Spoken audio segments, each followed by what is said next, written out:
Hello dear aspirants, welcome to Byju's government exams prep channel. इस video में हम चर्चा करेंगे उन सारे महत्वपूर्ण घटनाओं को जो 7 दिसंबर को घटित हुई थी।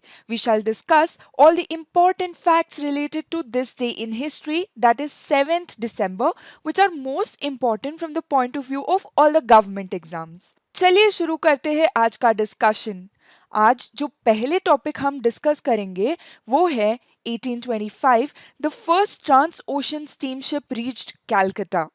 भाप से चलने वाला पहला जहाज आज के दिन ही 1825 में कैलकाटा पहुंचा।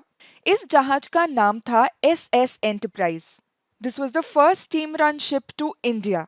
इससे पहले जो शिप्स होते थे वो लकड़ी से बने होते थे और साइज में भी छोटे होते थे। जब से स्टीम इंजन का उपयोग स्टार्ट हुआ तब जहाज लोहे से या आयरन से बनने के लिए सक्षम हो गए। यहाँ पे ये भी याद रखिएगा कि इंडिया का जो फर्स्ट पैसेंजर ट्रेन है वो ब्रिटिश इंडिया में बॉम्बे का बोरीबंदर स्टेशन और थाने के बीच चलाया गया था।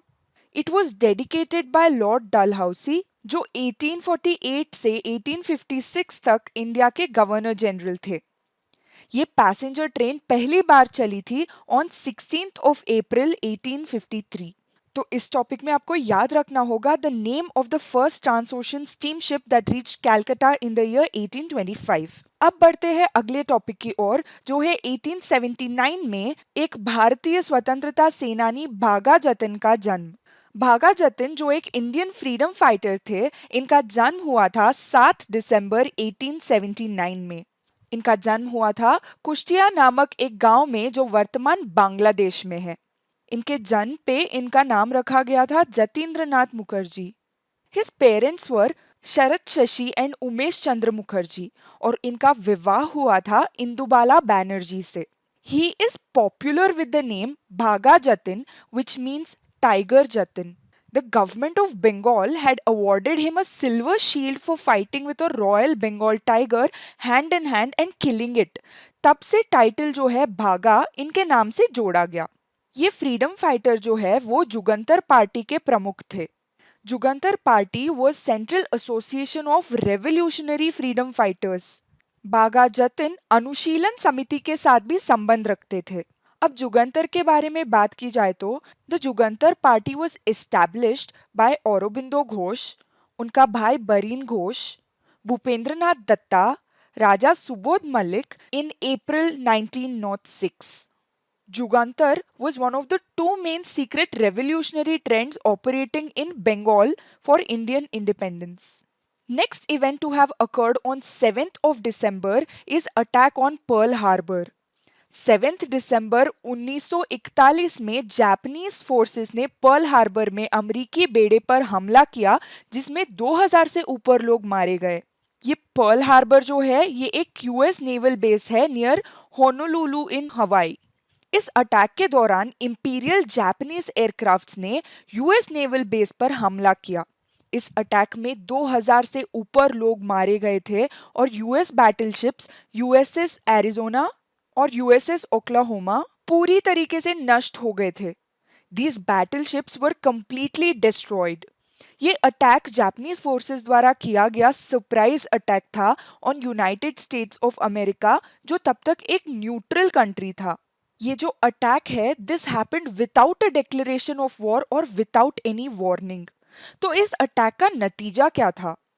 इसी हमले के कारण सेकेंड वर्ल्ड वॉर में अमेरिका का प्रवेश हुआ। After the attack on American naval base at Pearl Harbor, US formally entered the world war 2। Franklin D Roosevelt, जो इस दौरान अमेरिका के प्रेसिडेंट थे, इन्होंने जापान पर वॉर डिक्लेयर करने की आदेश दी। The Pearl Harbor attack was later judged in the Tokyo trials to be a war crime. अब आगे बढ़ते हैं अगले इवेंट की ओर। In the year 1949, Armed Forces Flag Day was observed for the first time. 1949 में 7 दिसंबर को पहली बार सशस्त्र सेना झंडा दिवस मनाया गया था। India observed the first Armed Forces Flag Day in honor of the martyrs and men in uniform who fought for the safety and honor of India. 1949 से armed forces flag day Bharat में हर साल दिसंबर 7 को मनाया जाता है। इस दिन को मनाने के मेन पर्पस ये है कि भारतीय नागरिकों को आर्म्ड फोर्सेस जो देश का निस्वार्थ रूप से रक्षा करते हैं, इनके वेलफेयर के लिए कॉन्ट्रीब्यूशंस देने का मौका मिले। आपके एग्जाम्स के लिए इम्पॉर्टेंट ये एक इम्पॉर्टेंट फैक्ट है कि the armed forces flag day fund is administered by केंद्रीय सैनिक बोर्ड। ये जो केंद्रीय सैनिक बोर्ड है, ये armed forces flag day fund का एडमिनिस्ट्रेशन करता है। The fund is headed by the defense minister at the center and by governors or lieutenant governors at the state and union territory level. अब देखते हैं next topic. On 7th of December 1972, Apollo 17 was launched. आज ही के दिन 1972 में Apollo 17 का प्रक्षेपण किया गया था।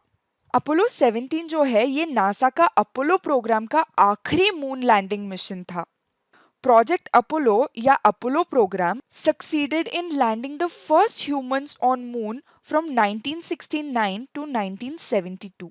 Apollo 17 के crew members थे Eugene Cernan, Harrison Smith and Ronald Evans.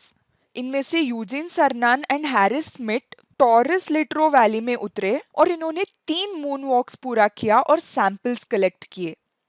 इस मिशन ने काफी सारे रिकॉर्ड्स ब्रेक किए थे। It was one of the longest moon landing.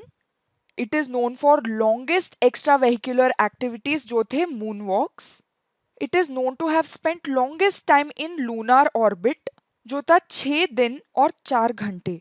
This mission has completed 75 lunar orbits. ये अपोलो 17 जो अपोलो प्रोग्राम का हिस्सा था, this return to earth on December 19, 1972।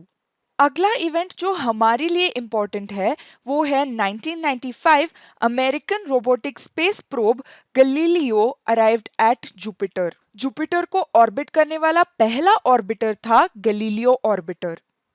इसका नाम इटालियन एस्ट्रोनॉमर गैलीलियो गैलीली के ऊपर रखा गया है। It went into orbit around Jupiter on 7th of December 1995. Galileo orbited the planet for over 7 years. It made 35 orbits before it was destroyed on September 21st, 2003. इसके दौरान Galileo space probe द्वारा Jovian system के बारे में काफी सारी जानकारी एकत्रित की गई।